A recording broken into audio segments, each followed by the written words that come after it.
बिस्मिल्लाहिर्रहमानिर्रहीम, अस्सलाम वालेकुम नाज़रीन, आप देख रहे हैं दिलास चार, मैं हूँ यासिर रशीद। नाज़रीन, आज खैबर पख्तूनख्वा असम्बली का बजट पेश किया गया जिसका मजमूई तौर पे हजम 1118 अरब रखा गया। खुशाइन बात यह है कि जब बजट पेश किया जा रहा था, तैमूर सलीम झगड़ा तकरीर कर रहे थे बजट की, तो उस वक्त अपोजिशन की जानिब से वैसी हंगामा आराई नहीं देखने में आई जिस तरीके से सिंध में देखने में आई, कौमी असम्बली में देखने में आई या पंजाब असम्बली में देखने में आई। तो आज ये जो एक नया तर्ज अमल था, ये शायद उसी तर्ज अमल का शाखसाना है कि जो कल एक मुआहिदा हुआ कि अपोजिशन और हुकूमती बेंचेस जो है वो अफहाम व तफहीम से ही बजट पर बात कर सकते हैं। जितना मौका हुकूमती बेंचेस के अराकीन को रहा है उतना ही मौका अपोजिशन अराकीन को भी मिलेगा। तो इस मामले में बहस में नहीं पड़ना चाहिए, हमें अफहाम तफहीम से ही मामलात हल करने चाहिए। तो जो अब नया ट्रेंड सेट हुआ, इसके आने वाले दिनों में असरात क्या होंगे और जो बजट पेश किए गए उसका कुली तौर पर मुवाजना भी करेंगे। हमारे साथ मौजूद हैं सीनियर तज्जियाकार काफी राना मोहम्मद अजीम साहब, इस्लामाबाद स्टूडियो से हमें ज्वाइन किया है राव खालिद साहब ने, सुहेल इकबाल भट्टी साहब ने, और कराची स्टूडियो से हमारे साथ मौजूद हैं सईद खावर साहब। आप तमाम अहबाब का बेहद शुक्रिया। राना साहब, सबसे पहले आपकी जानिब आता हूं। आज जो केपी असम्बली का बजट पेश किया गया, जिस तरह उन्होंने सेहत के बजट में 19% इजाफा किया है, तालीम के बजट में भी इजाफा किया है, मॉडल क्लासरूम्स बनाने का भी इरादा किया है, तो आप क्या समझते हैं पंजाब, सिंध और केपी का बजट किस हद तक ममासलत रखता है? और ये जो अपोजिशन का तर्ज अमल आज बड़ा ठंडा था, ये किस चीज की निशानी है? बिस्मिल्लाहिर्रहमानिर्रहीम, अस्सलातु वस्सलामु अलैका या सय्यदी या रसूलल्लाह, अस्सलातु वस्सलामु अलैका या सय्यदी या हबीबल्लाह। देखें यार सर, इसमें तो कोई शक नहीं कि दो बड़े टेलर चलने के बाद अब जो बजट टेलर हैं, बजट फ़िल्म है या बजट के अंदर जो हंगामाराई होती थी उसमें काफ़ी हद तक फ़र्क आ गया, काफ़ी हद तक। और लगता यह है कि ये अपोजिशन और हुकूमत से ज़्यादा मामलात को दुरुस्त करने में किसी और ने अहम किरदार अदा किया है। पाकिस्तान को, चूँकि पाकिस्तान सबको अज़ीज़ है, पाकिस्तान सब चाहते हैं कि पाकिस्तान की पूरी दुनिया में इज़्ज़त हो, और जो कौमी असम्बली के अंदर हुआ या जो आज कोशिश हो रही है या अब तक हो चुका है बलूचिस्तान असम्बली के बाहर और अंदर, वो चीज़ें किसी सूरत में भी पाकिस्तान के लिए, पाकिस्तान के इमेज के लिए बेहतर नहीं थी। तो जिस पर सब लोगों ने किरदार अदा किया, मेरी बात से कोई इख्तलाफ करे या ना करे, लेकिन मुझे पता है कि बहुत से लोगों ने इसमें किरदार अदा किया और उस किरदार के मुताबिक अब बहुत सी चीज़ें बेहतर होना शुरू हो गई हैं। अल्लाह करे ये सदा बेहतर ही रहें और अपोजिशन एहतजाज ज़रूर करे, हुकूमती बेंचों से भी आवाज़ें ज़रूर आएँ, मगर वो जमहूरी रवैयों और जमहूरी अमल तक रहें। वो उस रवैयों, उस अमल तक ना जाएं कि जिसके बाद हमारे बच्चे, हमारी फैमिलीज़, दियार गैर में बैठे लोग ये कहने पर मजबूर हों कि ऐसी असम्बलियों की ज़रूरत नहीं है, ऐसे सियासतदानों की ज़रूरत नहीं है। जहाँ तक आपने बजट की बात की, तो देखें तीनों, बल्कि पाकिस्तान के चारों असम्बलियों का जब आप बजट देखते हैं तो कोई बजट भी ऐसा नहीं है जो ये कहे कि मेरा बजट ठीक नहीं है। सिंध वालों का दावा है कि उनका बजट सबसे बेहतरीन है और उन्होंने बजट में जो अदाद शुमार दिए हैं उनके मुताबिक वो बेहतरीन है। अपोजिशन उस पर तनकीद करेगी, ये इसी काम के लिए बैठी है। पंजाब का बजट पंजाब की हुकूमत के मुताबिक बेहतरीन है, अपोजिशन उस पर तनकीद करेगी। वफाकी बजट वो कहते हैं बेहतरीन है, अपोजिशन तनकीद करेगी। KPK का बजट वो कहते हैं बेहतरीन है, अपोजिशन तनकीद करेगी। अब देखना तो ये होगा क्या इन बजट से, इन तमाम चीज़ों से आम आदमी को फ़ायदा हुआ, पाकिस्तान की मौशियत को फ़ायदा हुआ, पाकिस्तान का दिफाई जो महाज है वो ज़्यादा मजबूत हुआ, पाकिस्तान के अदारों के अंदर मजबूती आई, पाकिस्तान में रहने वाले आम आदमी को, आम शख्स जिसकी हम बात करते हैं, जिसकी हुकूमत अपोजिशन बात करती है, क्या उसको कोई फ़ायदा हुआ? क्या उसकी बचत कोई हुई? क्या महंगाई में कमी हुई? क्या किसी बंदे की इनकम में इजाफा हुआ? चले महंगाई में आप कहते हैं मौजूदा हालात में कमी मुमकिन नहीं, लेकिन आप किसी की बचत में या किसी की आमदन में इजाफा तो कर सकते हैं ना। सही, वो उसके लिए कुछ ज़राए तो पैदा कर सकते हैं। यानी आम आदमी तक इसका इम्पैक्ट किया गया, ये देखने की ज़रूरत है। अपोजिशन और हुकूमत के बयानिए को एक तरफ रख दिया जाए। राव साहब, आप क्या समझते हैं, हम अगर बयानिया एक तरफ रखें और कुली तौर पर जायज़ा लें बजट इजलास का, वो चाहे किसी भी असम्बली का हो, आप क्या समझते हैं अब तक जो नुकात सामने आए उसमें से किस में बेहद बेहतरी देखने में आ रही है और कौन से नुकात ऐसे हैं जिसमें बोझ में इजाफा होता दिखाई दे रहा है? देखिए यासर, मैं बहुत पहले से कह रहा हूं कि ये एक रस्मी कार्रवाई होती है बजट पेश करना, असल में कि with the passage of time आप किस तरह चीज़ों को लेके चलते हैं। आपका अगर तरक्याती बजट है, आप खर्च कर पाते हैं नहीं कर पाते, आपका बेसिक टारगेट उसमें क्या होता है, आप एम किस तरह करते हैं।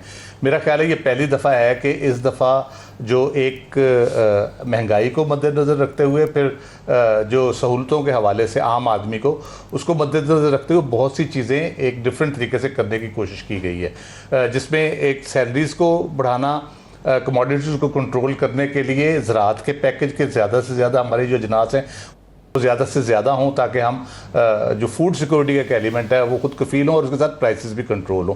तो वो ज़्यादा उसमें मेरा ख्याल है काफ़ी आम लोगों को फ़ायदा पहुँचेगा। जहाँ तक कंस्ट्रक्शन इंडस्ट्री है, जो वज़ीर ख़जाना मरकज़ वाले थे, उन्होंने जो डेवलपमेंट बजट है उसका उन्होंने फोकस उस पर रखा। उन्होंने कहा कि ये जो डेवलपमेंट बजट जब हम खर्च करेंगे उससे बहुत सी इकनॉमिक एक्टिविटी जनरेट होगी, जैसे प्राइम मिनिस्टर कंस्ट्रक्शन इंडस्ट्री के बारे में कहते हैं। तो वो इकनॉमिक एक्टिविटी जनरेट करने के लिए ये एक दूसरा पहलू है, जिससे कह लें कि आर्जी तौर पे सही, साल के लिए सही, लेकिन कोई मजदूरी, कोई मिस्त्री, कोई बाकी जो रिलेटेड इंडस्ट्रीज़ हैं उसके लोगों को जॉब मिलेगी या बाकी इंडस्ट्रीज उससे मुतल्लिक है वो चलेंगी।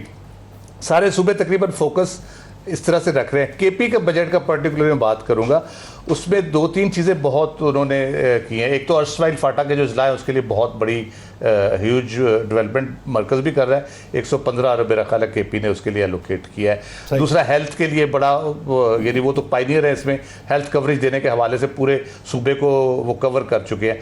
तीसरा जो उन्होंने तनख्वाहों में जो डिस्पैरिटी थी कि कोई हाउस रेंट में थी, कोई वैसे स्केल्स में थी, इस दफ़ा उन्होंने वो ख़त्म करने की कोशिश की है और मिला के मेरा ख्याल उन्होंने किया है कि 25% इंक्रीज़ हाउस रेंट वगैरह को उस पर बर्ज करके और हाउस रेंट लेवल करने की कोशिश की है।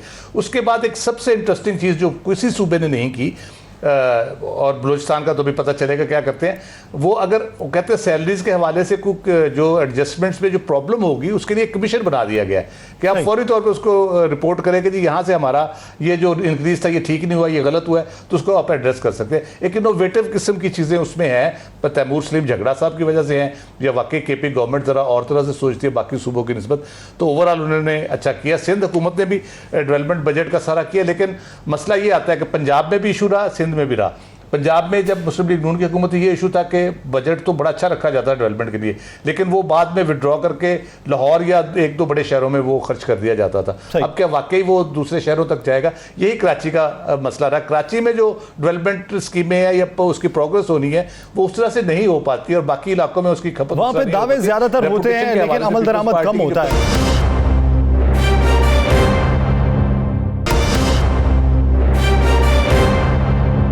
खबर साहब, आपकी जानिब आता हूं, आप क्या समझते हैं अब तक जो बजट पेश किए गए, तर्ज अमल पे बाद में बात करेंगे, उस पर तर्ज अमल दोनों जानिब से क्या रहा है, कौन सा सेक्टर ऐसा है जो आपको इस बजट इजलासों के बाद फरोग पाता हुआ दिखाई देता है? यासिर, मैं राव साहब की इस बात से तो इत्तफाक करता हूँ। उन्होंने कहा कि ये जो फाइनेंशियल साल के लिए एक मिज़ानिया होता है जो दिया जाता है, जिसमें हुकूमतें अपने अज़ाइम का इज़हार करती हैं, मैं इसे मुआशी दस्तूर करार देता हूँ।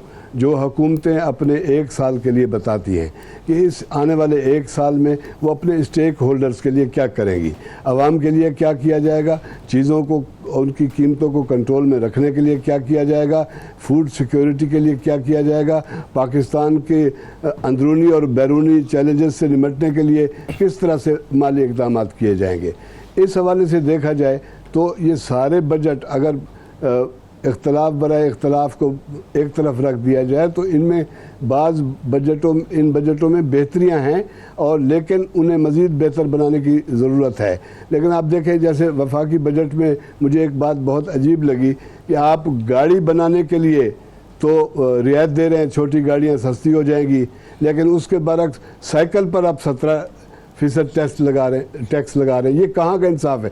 पैदल चलने पर मजबूर कर रहे हैं आप एक साइकिल सवार को, बजाय इसके कि आप उसके हालात बेहतर करें और वो गाड़ी की तरफ जाए, आप उसको पैदल चलने पर मजबूर कर रहे हैं। तो इस तरह की बातें हैं। मैंने जैसे पिछले भी आपसे गुफ्तगू में कहा था कि ये जब रैपर उतरेगा तो बहुत सारी चीज़ें आएंगी, लेकिन जहाँ तक ये जो मनाजिर का जिक्र किया आपने, उसमें मरकज़ में और सिंध में ख़ास तौर पे जो बजट के मौका पर इख्तलाफात सामने आए, मेरे ख्याल में अब हमें बालग नज़री की मंजिल तक पहुंचना चाहिए और फिक्री तौर पे हमें इतना मजबूत होना चाहिए, ज़हनी पुख्तगी अब पैदा करने की ज़रूरत है ताकि हम बेहतरी का सामान जो है वो कर सकें और बेहतरी की नज़र हम रखते हुए आइंदा के फैसले कर सकें। इसकी ज़रूरत है। अब वो हमें माजी की तरह रवैये अगर अपनाते रहेंगे और उसी तरह एक दूसरे पर तनकीद दर तनकीद करते रहेंगे तो बेहतर तो हो नहीं सकता। भट्टी साहब, मैं आपकी जानिब आऊँगा, आप क्या समझते हैं? जिस तरह पाकिस्तान तहरीक इंसाफ की हुकूमत ये समझती है कि हमने डायरेक्ट महंगाई को टारगेट करना है, 3 बजट, कौमी असम्बली का, पंजाब असम्बली का और केपी असम्बली का, क्या वाकई महंगाई को टारगेट करते हुए दिखाई दिए? जैसे देखिए, बिल्कुल पाकिस्तान तहरीक इंसाफ को गुज़श्ता 2 सालों में बिलखसूस IMF के प्रोग्राम और दीगर जो हुकूमत की पॉलिसी थी और जो डिफरेंट एक्सपेरिमेंट किए गए, उसकी वजह से बड़ा दबाव था कि महंगाई की शरह में बेपनाह इजाफा हुआ। उसके साथ कोविड ने भी हुकूमत के लिए और आवाम के लिए बेपनाह मुश्किलात पैदा की, लेकिन इन तमाम तर सूरत हाल से निपटने के लिए मेरे मुताबिक इसके अंदर काफ़ी कोशिश की गई है। शौकत तरीन साहब ने शॉर्टेस्ट टाइम के अंदर एक अपनी बेस्ट एफर्ट पुट की है कि वो बोझ जो गुज़श्ता 2 सालों से मुसलसल आवाम पर है, आवाम सरापा एहतजाज है, मजीद उनकी कैपेसिटी नहीं है कि वो इस महंगाई के बोझ को बर्दाश्त कर सकें और ये महंगाई कंट्रोल रहे, लोगों के लिए रोजगार में इजाफा हो, उनकी आमदन में इजाफा हो, इस चीज़ों को टारगेट किया गया है।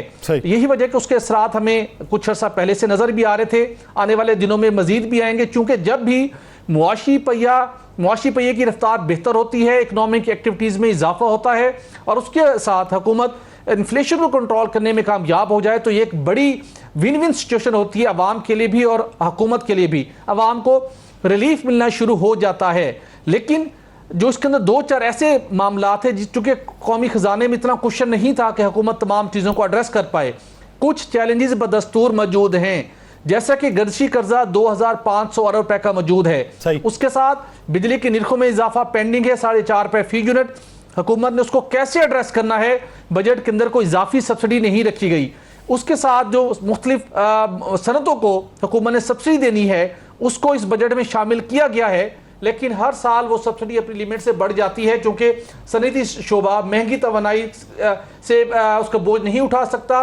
बैरून मुल्क अपने टारगेट को अचीव करना होता है एक्सपोर्ट्स के हवाले से, तो उसके लिए हुकूमत को कुछ मुश्किलात दरपेश रहेंगी। लेकिन एटलीस्ट अनिशल जो कुछ महीने हैं जहाँ पे अवाम को कुछ रिलीफ मिलना शुरू होगा। लेकिन फिर इस बात का इन्हिसार इसी बात के ऊपर है कि हुकूमत इस सिर्फ बजट डॉक्यूमेंट्स के साथ साथ अपने पॉलिसी के ऊपर और पॉलिसी किस तरह मूव करती है, चेंज क्या उसमें आता है और उससे इंपैक्ट क्या पड़ते हैं। यानी इब्तदाई तौर पे अवाम को रिलीफ तो मिलेगा, लेकिन उसको सस्टेन करने के लिए फिर क्या मूव्स होंगे, इसको देखने की जरूरत है। आगे बढ़ेंगे, बात करेंगे डिप्टी स्पीकर के खिलाफ जो तहरीक अदम एतमाद का मामला था, वो जो मशरूत उसकी वापसी का ऐलान किया गया, ये तहरीक तो वापस हो गई। अब अपोजिशन का अगला कदम क्या होगा? वो मुशावरत अगर कर रहे हैं, सोच विचार कर रहे हैं, तो क्या फ्रेंडली अपोजिशन करेंगे तो टफ टाइम देने वाला जो बयानिया है वो किधर जाएगा? राना साहब की तरफ बढ़ते हैं। राना साहब, क्या सोच है इस वक्त अपोजिशन की? तहरीक अदम एतमाद डिप्टी स्पीकर के खिलाफ तो वापस है, स्पीकर ये यकीन दहानी करवाते हैं कि बिल्स पे नजरसानी करेंगे, आपकी मुशावरत शामिल होगी, तो फिर टफ टाइम कैसे देंगे? ना आप आगे चले ना। आज क्या हुआ? आज जो बाबर अवान साहब ने और फरख हबीब साहब ने प्रेस कॉन्फ्रेंस की है वो क्या है भाई? उन्होंने तो कह दिया कि बिल किस तरह वापस हो सकते हैं, इसका तो आईनी कोई रास्ता ही नहीं है, आइन में इसका कोई रास्ता ही नहीं है। उन्होंने कहा जी अब ये बिल सेनेट में चले गए और सेनेट के अंदर जो कमेटियां हैं उसमें तमाम अपोजिशन के लोग मौजूद हैं, अब वो वहाँ पर देखें जाके। भाई यही तो असल तो खबर ये है यासर कि वो कहते ना टूट गई तरक् करके, ये टूट गया। वो एक मुआहदा हुआ, सारा कुछ हुआ। आपने भी कल कहा, मैंने कहा जी ऐसी बात नहीं थी, अपोजिशन के पास स्कोर पूरे नहीं थे तो वो नहीं कर सकते थे, तो उन्होंने सोचा कि कुछ ना कुछ हमें कोई आसरा कराए तो हम फौरी तौर पर उसको वापस ले लेते हैं, तो वापस होगी। अब जो मुआहदा तय हुआ था बकौल राजा परवेज़ अशरफ साहब के, जो उन्होंने प्रेस कॉन्फ्रेंस की, उनके मुताबिक तो ये था कि जनाब ये बिल्स वापस होंगे, फिर कमेटियों में जाएंगे और कमेटियाँ जो है वो सारी देखेंगी, देखने के बाद जिसमें वो चाहेंगे तरमीम करनी है या कुछ चीज़ चेंज करनी है उसमें कर दी जाएगी। लेकिन ये जो आज प्रेस कॉन्फ्रेंस की है बाबर अवान साहब ने और फरख हबीब साहब ने, आप उस प्रेस कॉन्फ्रेंस में देखें ना, उन्होंने वाज़ेह तौर पे कहा कि भाई अब ये कानून के मुताबिक पास हो चुके हैं। उन्होंने कहा है कि वहाँ पे जो डिप्टी स्पीकर पे इल्ज़ाम था उस पर बार बार डिप्टी स्पीकर ने गिनती भी कराई, अलग-अलग खरी भी कर दिया।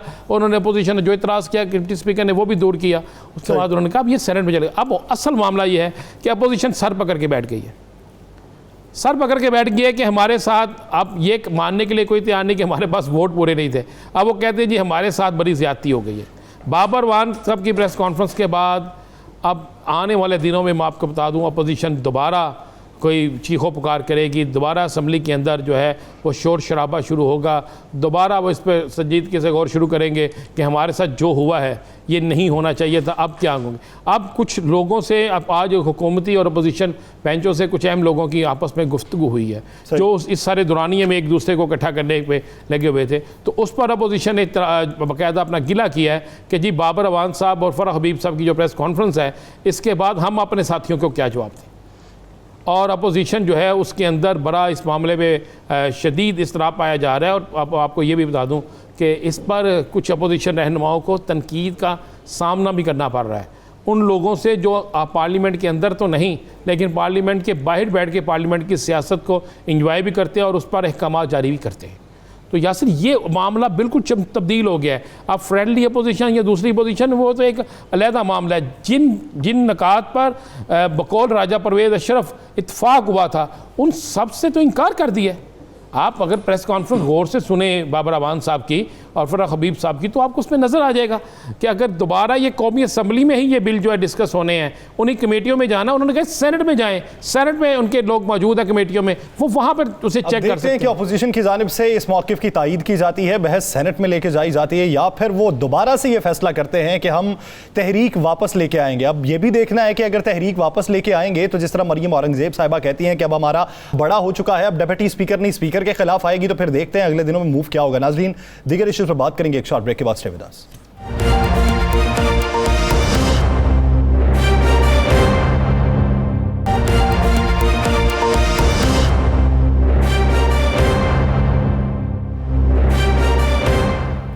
Welcome back. राव साहब, आपकी तरफ आऊंगा। इस वक्त जो सिचुएशन पैदा हो चुकी है, ये जो कल तक की सूरत हाल थी आज वो उसके बरक्स हो चुकी है, तो फिर जो कल तक जिन लोगों ने कोशिशें की थी, क्या उनकी कोशिशें रायगा गईं, या अभी आप समझते हैं कि अपोजिशन इस बात पे मान जाएगी कि सेनेट में इस पे बहस कर ली जाए?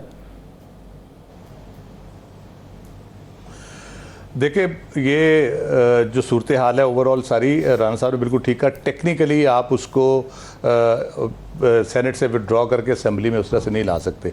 उसका जो कानूनी तरीका है, वो असेंबली ने बिल पास कर दिया, रेफ़र हो गया सेनेट को, सेनेट की कमेटी उसमें अमेंडमेंट प्रपोज करती है, सेनेट में वो पास नहीं होता, फिर वो वापस आएगा, फिर दोबारा से वही प्रोसेस शुरू होगा। अदरवाइज़ अगर सेनेट में कुछ की उसमें तरमीम भी नहीं होती और उसमें पास हो जाता है वो उसी तरह से, तो वो फिर प्रेसिडेंट के पास चला जाएगा फाइनल उसकी असेंट के लिए, तो वो कानून बन जाएगा। हाँ, सेनेट में अगर कोई तरमीम आ जाती है फिर ऑब्वियसली वो तरमीम वापस आएगी असेंबली में, ये एक तरीका बचा है। अदरवाइज़ मुझे तो नहीं लगता कि कोई उसका चांस है वापस आने का। उसमें सबसे अहम बात यह है कि अपोजिशन जो है वो सिर्फ वावेला किए जा रही है, मुसलसल किए जा रही है, कोई मुतबादिल प्रपोजल नहीं दे रही, उस प्रपोजल को बेहतर बनाने के आगे नहीं आ रही कोई लिख के दे दे। जैसे बाबर अवान साहब की प्रेस कॉन्फ्रेंस का हवाला दिया गया, उन्होंने कहा कि जी इन्होंने कहा था हम इस पर अपने देंगे अपने तजवीज़ें या एतराज़ात देंगे, वो आज तक पास होने तक नहीं जमा कराया किसी ने भी, कई महीने हो गए इस बात को। तो वो ऑब्वियसली अपोजिशन इसको एज अ पॉलिटिकल इशू लेके चलना चाह रही है।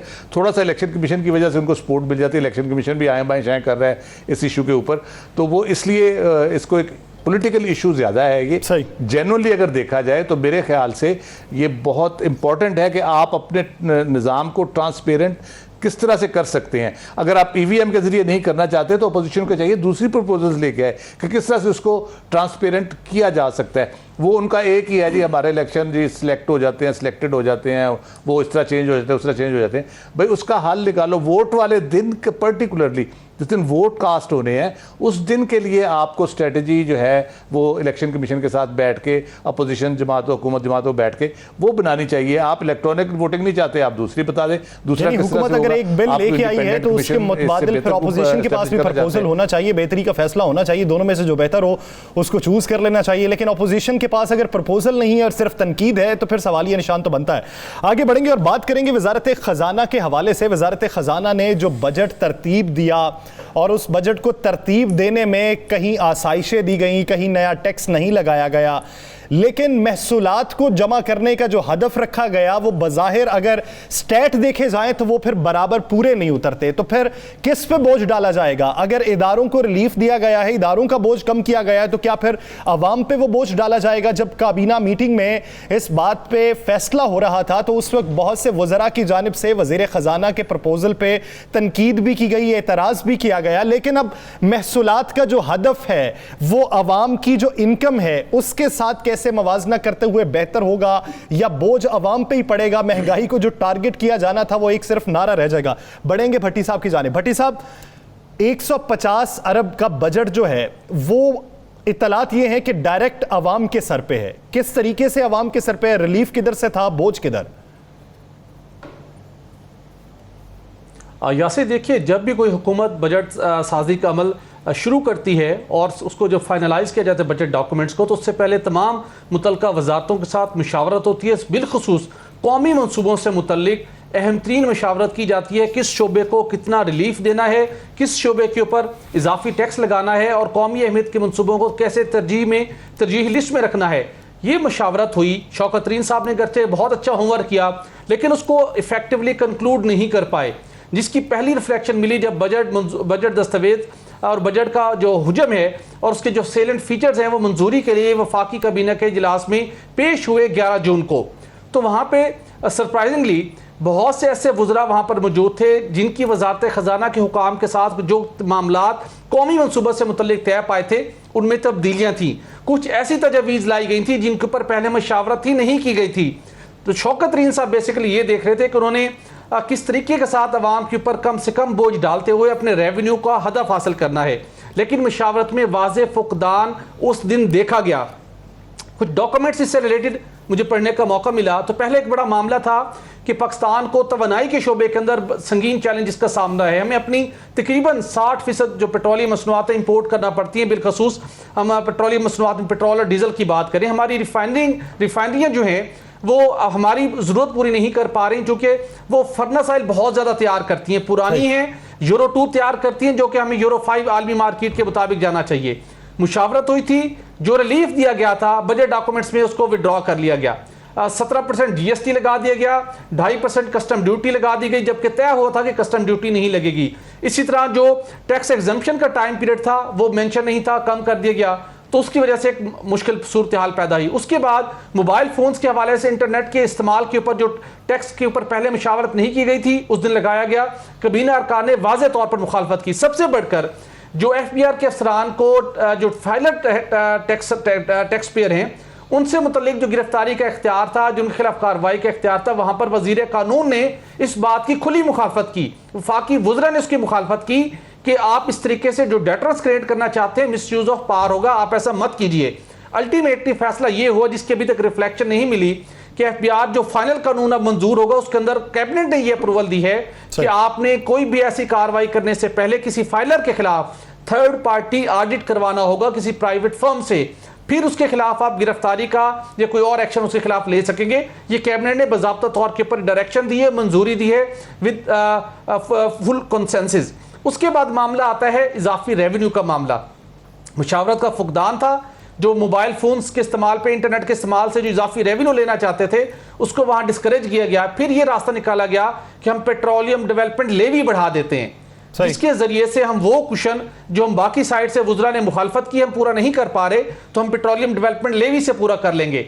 तो वो इनकॉर्पोरेट कर दिया गया है। उसका ऑब्जेक्टिव क्या है कि तकरीबन 150 से 200 रुपए जब पेट्रोलियम मसनूआत की कीमतों की आलमी मार्केट में कीमत नीचे आएगी, हम लेवी को इंतहाई खामोशी के साथ बढ़ाते रहेंगे और बराह रास्त आवाम से इसको वसूल करेंगे। अगरचे के पेट्रोलियम मसनूआत के हवाले से एक बड़ा प्लान प्राइम मिनिस्टर के अंडर कंसिडरेशन है, चंद दिनों तक हम अपने नाज़रीन के साथ शेयर करेंगे। प्राइम मिनिस्टर ने असूली तौर के ऊपर उससे इत्तफाक किया है कि जब कीमतें बढ़ती हैं, हुकूमत कीमतें बरकरार रखती हैं, तो लैंड क्रूजर, बड़ी गाड़ी वाला, मर्सिडीज वाला भी उसका बेनिफिट लेता है और मोटरसाइकिल वाले को भी बेनिफिट मिलता है। सही। कीमतें बढ़ती हैं तो मोटरसाइकिल वाले के ऊपर भी उसी तरीके से बर्डन पड़ता है। तो प्राइम मिनिस्टर ने एक प्रपोजल दी है जिसके ऊपर असूली तौर के ऊपर यानी अभी हालिया जो कीमतें बढ़ी हैं वो तो आलमी मार्केट में बढ़ी, तो उसके तनाजुर में ये कीमतें बढ़ा दी गई। जब कम होंगी तो फिर कम नहीं की जाएंगी बल्कि लेवी की मद में बढ़ाई रखी जाएंगी और आवाम से पैसा वसूल किया जाता रहेगा। आगे बढ़ते हैं और बात करेंगे कराची के हवाले से। कराची में जो ट्रांसपोर्ट का निजाम है, वफाकी हुकूमत भी ये कहती है कि हम एक मुनज़्ज़म पैकेज देंगे जिसके तहत ट्रांसपोर्ट का निजाम बेहतर होगा। पाकिस्तान का सबसे बड़ा शहर है, ट्रांसपोर्ट में बेहतरी लेके आएंगे। सिंध हुकूमत भी दावे करती है, लेकिन 15 साल बीत चुके हैं, अभी तक ट्रांसपोर्ट का कोई निजाम राइज नहीं हो सका, कोई नई बसेस नहीं आ सकी, वो उस तरीके से चल नहीं सकी। तो ये ट्रांसफॉर्मेशन प्लान पर अमल दरामद कब होगा? खबर साहब की तरफ बढ़ते हैं। खबर साहब, क्या वजह है? खबरें लगती हैं कि कराची में बसेस पहुंच गई, लेकिन ये कराची वालों के लिए नहीं है। तो कब वो बसें आएंगी जो सिर्फ कराची वालों के लिए होंगी और रूट भी बेहतर हो सकेंगे? यासर, पहले तो मुझे बहुत अफसोस होता है कि जब भी हम बैठते हैं तो हर नशिस्त में हमें कराची का नोहा जो है वो पढ़ना पड़ता है, और मैं बड़ा दर्दनाक मंजर है। कराची दुनिया के 10 बड़े शहरों में से गैर मामूली आबादी वाले शहरों में एक बड़ा शहर है, और उसके बरअक्स जो सूरत हाल है सड़कों और ट्रांसपोर्ट के हवाले से जो इसकी पोजीशन है, जो दुनिया के बदतरीन ट्रांसपोर्ट निज़ाम वाले और सड़कों के ख़राब निज़ाम वाले मुल्क हैं, उनमें सबसे आखिर में कराची शहर का तज़किरा मौजूद है। ये हमारे लिए तस्वीर बड़ी भयानक है, और जब भी हमेशा होता है, जब भी कोई हुकूमतें आती हैं, एक आध बार ऐसा हुआ है कि पाकिस्तान पीपल्स पार्टी मरकज़ में भी थी और सिंध में भी थी, वरना ये होता है कि मरकज़ में कोई और होता है, सिंध में और होता है, और ये जब हुकूमतों के दरमियान सियासी इख्तलाफात होते हैं और पॉइंट स्कोरिंग के लिए एक दूसरे के साथ लड़ते रहते हैं, तो आते ही बड़े बड़े मंसूबों की बातें करते हैं, जदीद ट्रांसपोर्ट के निज़ाम देने की बातें करते हैं। लेकिन पिछले, और ज़्यादा मैं दूर नहीं जाना चाहता, पिछले 15-20 सालों में मैं समझता हूँ कि कराची के लोग एक जो डिज़र्व करते हैं, एक मेगा शहर जो है वो एक मेगा ट्रांसपोर्ट सिस्टम से महरूम है। इस शहर में लोग, यकीन करें, इस शहर की आबादी के 42% लोग जो है वो खटारा बसों की छतों पर लटक कर सफ़र करते हैं और उनकी ज़िंदगियां ख़तरात से दो चार हैं। पाकिस्तान पीपल्स पार्टी MQM ये 35 साल से इसकी कराची में बरसर इक़्तिदार रहे हैं, लेकिन कराची में MQM माज़रत के साथ बहुत कराची को ओन करने का दावा करती है, लेकिन MQM भी इस मसले पर पब्लिक ट्रांसपोर्ट के निज़ाम पर काम नहीं कर सकी। सिंध की हुकूमत को तो इल्ज़ाम दिया जाता है कि वो सिंध कार्ड खेलती है, लेकिन जो ठेकेदार हैं उर्दू बोलने वालों के या हमारे कराची वाले शहर की ठेकेदारी का दावा करते हैं, उन्होंने भी तो कुछ नहीं किया। लेकिन मैं समझता हूँ कि आप पिछले 2012 में जो मंसूबे दिए गए थे, येलो, इसका जो है येलो ग्रीन लाइन है, ऑरेंज लाइन है, रेड लाइन है, येलो लाइन है, इनमें से कोई भी मंसूबा तकमील के मराइल से नहीं गुजर सका। ये मंसूबे बहुत दिखाए जाते हैं, मंसूबे बहुत बनाए जाते हैं, चाहे वो वफाकी हुकूमत हो, सिंध हुकूमत हो, कराची की हुकूमत हो, कोई भी पार्टी हो, वो ठेके तो दे देते हैं, लेकिन उस पर अमल दरामद नहीं होगा, गबन होता रहेगा। तो कब अमल दरामद होगा और कब शहरी को सुकून मिलेगा, ये एक सवालिया निशान है। कब कराची की सूरत हाल तब्दील होगी, खुदा ही जानता है। आगे बढ़ेंगे और बात करेंगे आज़ाद कश्मीर इलेक्शन के हवाले से, एक ऐसे वक्त में कि जब हुक्मरान जमात जो हो उसी का ही नुमाइंदा किसी और जमात में शामिल हो जाए तो एक सवालिया निशान तो बनता है। राना साहब, पाकिस्तान मुस्लिम लीग नून, पाकिस्तान पीपल्स पार्टी या कोई भी और जमात, उनका अगर नुमाइंदा किसी और जमात में चला जाए तो ठीक है, PTI में आ जाए तब भी ठीक है, लेकिन पाकिस्तान तहरीक इंसाफ जो वफाकी हुकूमत में है, उनका आदमी किसी दूसरी जमात में चला जाए तो ये चल क्या रहा है आज़ाद कश्मीर में? यासर, यही बड़ी मज़े वाली बात है कि हमेशा आज़ाद कश्मीर के इलेक्शन में ये होता था कि जिसकी हुकूमत होती थी दूसरी जमातों के लोग उसमें शामिल होते थे। मुस्लिम लीग नून के कुछ लोग तहरीक इंसाफ में शामिल हुए, पीपल्स पार्टी से भी एक आधा शामिल हुआ, मुस्लिम कॉन्फ्रेंस से भी कुछ लोग शामिल हुए, कुछ के साथ अलहाक हो गया। लेकिन मज़े वाली बात है कि पहली दफ़ा ऐसा हुआ कि तहरीक इंसाफ के जो मजबूत तरीन लोग थे, जो मजबूत लोग थे, उन्होंने या तो पार्टी के ख़िलाफ़ बगावत कर दी और इंडिपेंडेंट खड़े हो गए आज़ाद कश्मीर में, और या फिर उनमें से कुछ लोग मुस्लिम लीग नून में चले गए। मुजफ्फराबाद में एक ऐसा उम्मीदवार जो सबसे ज़्यादा वोट लेता था PTI का, लास्ट डेट जिस दिन मुस्लिम लीग नून ने टिकटें अनाउंस की तो पता चला वो मुस्लिम लीग नून का उम्मीदवार है। तो जब उससे पूछा गया उसने कहा जी क्योंकि मेरी जमात ने मुस्लिम लीग नून के एक ऐसे शख्स को टिकट दे दी जो आखिरी दिन तक नून लीग में था, वज़ीर था, तो फिर हम अपनी पार्टी के ख़िलाफ़ जो है आज़ाद खड़े होने की बजाय हमने मुस्लिम लीग नून में चले गए। तो इस वक्त आज़ाद कश्मीर के अंदर 13 हलकों में तो तहरीक इंसाफ के अपने लोग जो हैं अपने उम्मीदवारों के ख़िलाफ़ खड़े हैं, बागी ग्रुप खड़ा है। आपको पता पिछले दिनों क्या हुआ है, बाकायदा तहरीक इंसाफ में शामिल होने वाले नून लीग के जो उम्मीदवार थे उस पर तहरीक इंसाफ के ही लोगों ने, उन्हीं ही के वर्कर्स ने अंडे मारे, पथराव किया, बड़ा हंगामा हुआ। इसी तरह बहुत सी जगह ऐसी हैं जहाँ पे ये सारा कुछ चला। तो तहरीक इंसाफ पहली हुकूमत होगी वफाक पे कि जो आज़ाद कश्मीर के इलेक्शन में, याद रखिएगा आने वाले दिनों में आज़ाद कश्मीर के इलेक्शन का रिजल्ट भी देख लेंगे कि जहाँ पर उन्हें अक्सरियत उस तरह हासिल नहीं होगी जिस तरह मुस्लिम लीग नून अपने दौर में, पीपल्स पार्टी अपने दौर में लेती रही है। ये वाहद इलेक्शन होगा जिसमें तहरीक इंसाफ को बड़ी मुश्किलात पेश आएंगी। उसकी वजूहात बड़ी क्लियर सी हैं। उसकी वजूहात हैं कि एक तो आज पहले इलेक्शन और आज के इलेक्शन में फ़र्क पड़ा है, और दूसरा माजी में नून लीग के अगर कोई लोग पीपल्स पार्टी में जाते थे, पीपल्स पार्टी के नून लीग में जाते थे, तो वहाँ पे बागी ग्रुप ना होने के बराबर होते थे। ये वाहद इलेक्शन है जिसमें तहरीक इंसाफ वर्सेस तहरीक इंसाफ उम्मीदवार खड़े हैं, और तहरीक इंसाफ के अक्सरियती जो वोटर हैं वो किसी सूरत में भी अपने उस शख्स को जो अब नून लीग से तहरीक इंसाफ में आया वोट देने के लिए तैयार नहीं है। तो ये 3 तो उम्मीदवार वो हैं जो चले गए मुस्लिम लीग नून में, एक चला गया पीपल्स पार्टी में, 4 लोग तो ये चले गए, बाकी लोग जो हैं वो आज़ाद खड़े हैं, और आज़ाद खड़े साथ लिख रहे हैं कि हकीकी तहरीक इंसाफ का उम्मीदवार ये लिखा जा रहा है। तो इस इलेक्शन में यासर बड़ी सूरत हाल तब्दील होगी। पाकिस्तान तहरीक इंसाफ को टफ टाइम अगर कोई आज़ाद कश्मीर में देगा तो उन्हीं के ही लोग दे सकते हैं, दूसरी जमातें शायद कम दे सकती हैं। लेकिन इस पर मजीद भी राय लेंगे, राव साहब की जानिब बढ़ेंगे, लेकिन नाज़रीन यहाँ पे लेनी एक शॉर्ट ब्रेक। स्टे विद अस।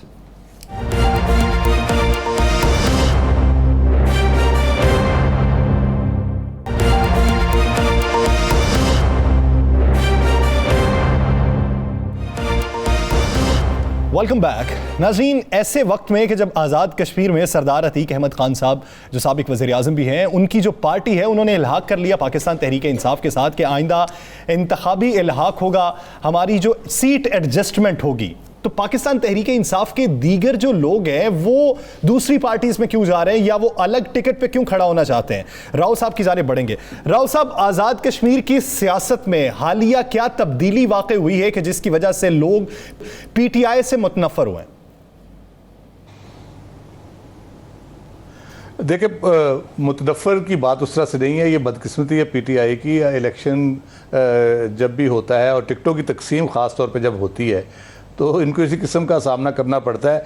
इस्लामाबाद में वो अच्छे इनके जो सेक्रेटरी थे जो बेसिकली टिकटों को डिसाइड कर रहे थे, उन बेचारे बुजुर्ग आदमी को यहाँ पे लोगों ने उन पे हमला भी किया टिकटों की तकसीम के हवाले से। अभी सेनेट के इलेक्शन में टिकटों की तकसीम के हवाले से आप देख लें किस किस्म की रेजिस्टेंस आई। बलूचिस्तान में कैंडिडेट चेंज करना पड़ा, इस तरह सिंध में फिर प्रॉब्लम हुई।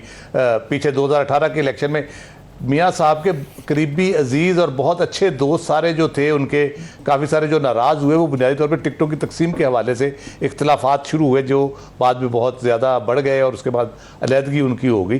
तो ये एक बदकिस्मती है इनकी तहरीक इंसाफ की, इनको टिकटों की तकसीम करनी नहीं आती या ये ग्राउंड रियलिटीज़ को नहीं देखते।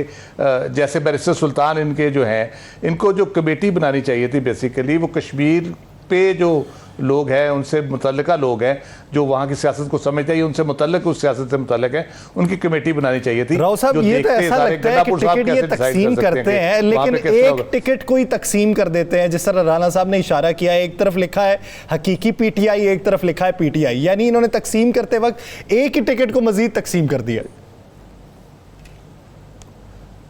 एग्जैक्टली, तो वो उसकी वजह से आप देखें इनके लिए प्रॉब्लम बढ़ती चली जाएगी। उसके ओवरऑल कश्मीर के लिए प्रॉब्लम होगी। आज़ाद कश्मीर में जो असेंबली बनेगी, मेरे ख्याल इस दफ़ा बहुत हंग किस्म की वो असेंबली होगी। जोड़ तोड़ वहाँ आसानी से हो जाता है, कोई बहुत हंगामा तो नहीं होगा, लेकिन एक किसी भी जमात के लिए एक अक्सरियत लेना, 50 का हाउस है उसमें से अक्सरियत लेना बहुत मुश्किल हो जाएगा। तो ये इस किस्म की चीज़ों से इनको इज्तनाब करना चाहिए था। एक ट्रेडिशनली आज़ाद कश्मीर में लोग देखते हैं मरकज़ की तरफ, जब मरकज़ में जो हुकूमत होती है हर दफ़ा यही रहा है, कभी मेरा नहीं ख्याल कभी ऐसा हुआ। अगर हुकूमत किसी और जमात की भी है तो जो सिटिंग गवर्नमेंट होती है फेडरल अगर बाद में आती है तो उसके साथ सरदार कयूम साहब थे, बेनज़ीर के साथ भी उनका हो गया था एक टाइम पे आके, सरदार अतीक का भी हो गया था, जबकि वो बिल्कुल अपोजिट थे, ज़ियाउल हक के यानी बड़े वो मद्दाह थे और बेनज़ीर के साथ बिल्कुल उनका कोई बनती नहीं थी। तो वो हो जाते हैं इनके साथ। लेकिन PTI के साथ बदकिस्मती है ये कि ये टिकटों की तकसीम के मामले के ऊपर इनको कोई प्रॉब्लम है, पता नहीं कोई इनबिल्ट फॉल्ट है इनके अंदर कि ये हमेशा से इस तरह से इनके साथ होता है और बाद में कभी चेंज कर रहे होते हैं। अभी तो मेरा ख्याल है वो मरहला भी गुजर गया, अब टिकटें चेंज भी नहीं कर सकेंगे वहाँ पे इनको बहुत मुश्किल का सामना रहेगा। राना साहब, आज हम जिक्र करना भूल गए बलूचिस्तान असम्बली के हवाले से। एक तरफ KP असम्बली का हवाल था और दूसरी तरफ बलूचिस्तान असम्बली का, यानी टोटल ऑपोजिट दिखाई दिया। अपोजिशन अरकान पर लाठीचार्ज हुआ, पुलिस भी बुलाना पड़ी, आंसू गैस हुई, अपोजिशन अरकान जो हैं वो 3 जख्मी भी हो गए।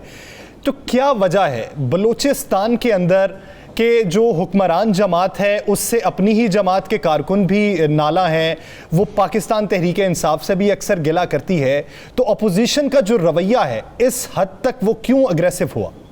देखिए, मैंने पहले स्टार्ट में कहा था कि बलूचिस्तान में कुछ चल रहा है और बलूचिस्तान में वही हुआ है।